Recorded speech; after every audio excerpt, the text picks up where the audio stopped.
Welcome. Today we're going to continue with the discussion on holding your tongue, your words, what you say, and how it impacts your marriage. My goal is to help with just the concept, understanding how powerful your words can be, understanding what kind of results you can get if you learn how to manage your words.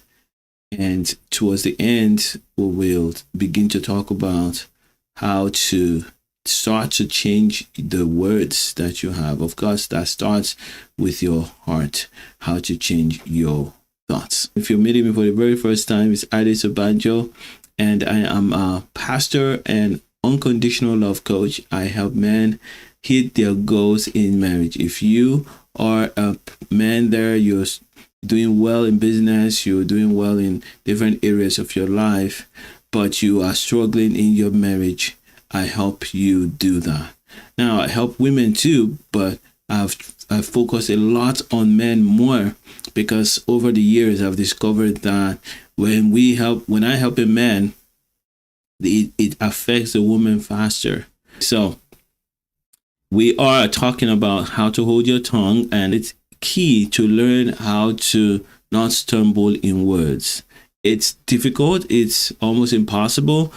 In fact, I can say it's impossible if you're doing it in your own strength. But with the power of the Holy Spirit, we can attain towards that. No man, no person can tame their tongue. This is the key. This is something that you need to understand. So instead of trying to tame the tongue, you're going to try to change this source. We're going to change the source.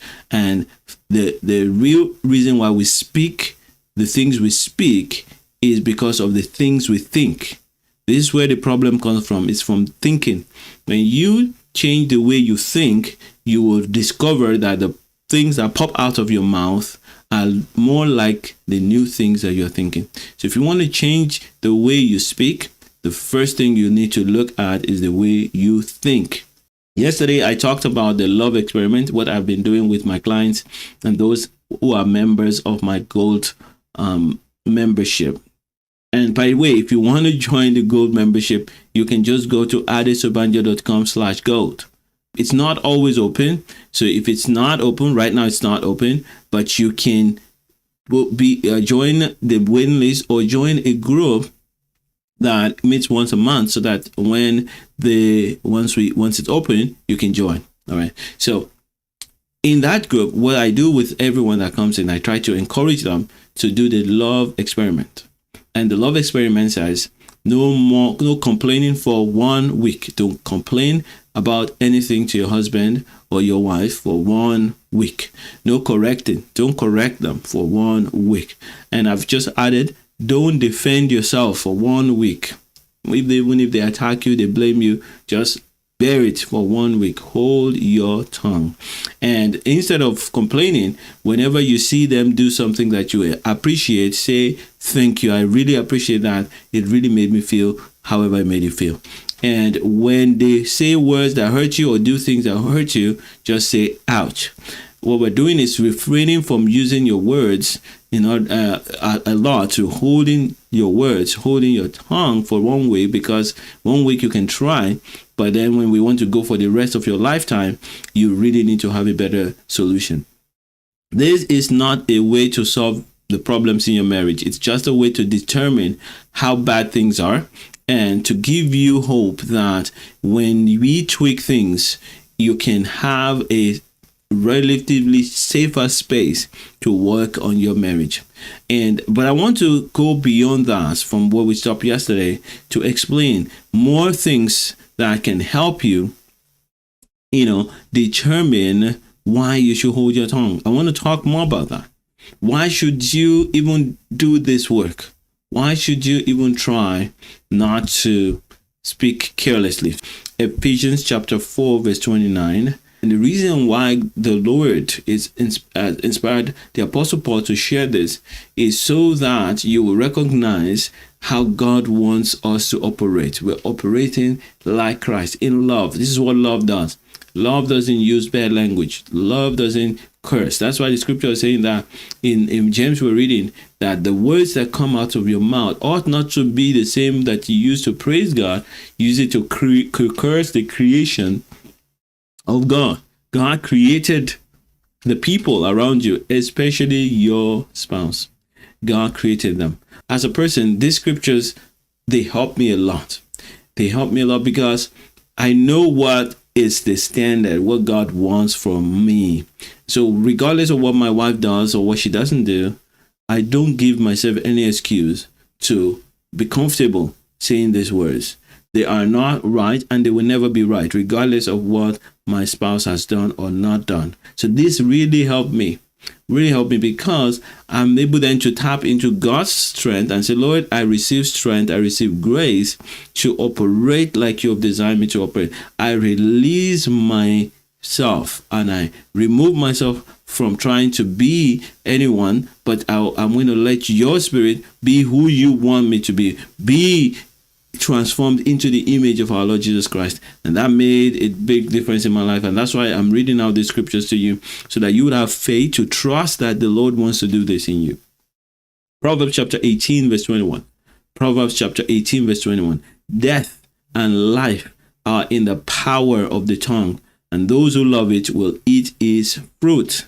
The words you speak can either bring life or death to the people around you. Whatever you say to your wife or your husband is either bringing death to them or life. It's either bringing death to them or life. And what it brings is not necessarily what your intentions are. It is how they hear it and what it does in their heart that matters. This is why, regardless of how they've treated you or what they've done or not done, it's important that you recognize that as a child of God, as a son or daughter of light, your words should bring light. Your words should bring encouragement. Your words should bring upliftment and strength. The tongue should bring life, not death. Matthew chapter 15 verse 18. In this scripture, Jesus is telling the people that it is not the food that you eat that defiles you, but what comes out of your mouth. Because what comes out of your mouth comes from your heart, and that's how you know that you're already defiled. The goal is, whenever we speak words that do not uplift people, and the way we know that it's not uplifting them is the way they react to it. If they react to it and it's making them feel down, shutting them down, it's making them not be encouraged to move forward, then we need to reevaluate what we're speaking, regardless of what your intentions are, because you want your words to bring life and not death. There's no advantage to allowing the enemy to take hold of your mouth, to bring death into your conversations when you are being hurt. And it's difficult to do that. That's why in my program, I always teach first how to change your heart, how to get your heart to be in the right space through 3 steps. Number 1, getting to understand that your joy is your responsibility, then releasing all the hurt by forgiving all those that have hurt you, and then getting rid of the negative habits that you have learned to cope. So these 3 things must be done to get your heart in the right place. All right. So if you are at this time struggling and you have not downloaded my friendship rebuilding cheat sheet, go ahead and do so now. adesobanjo.com/friends. It's a 1-page cheat sheet that tells you exactly what you need to do to rebuild the friendship between you and your wife, you and your husband. And it comes with a video. That video tells you exactly what to do, and the cheat sheet reminds you of that. So that when you take a look at it on your fridge or on the desktop of your computer, you can remember the things that you need to do to rebuild friendship in your marriage.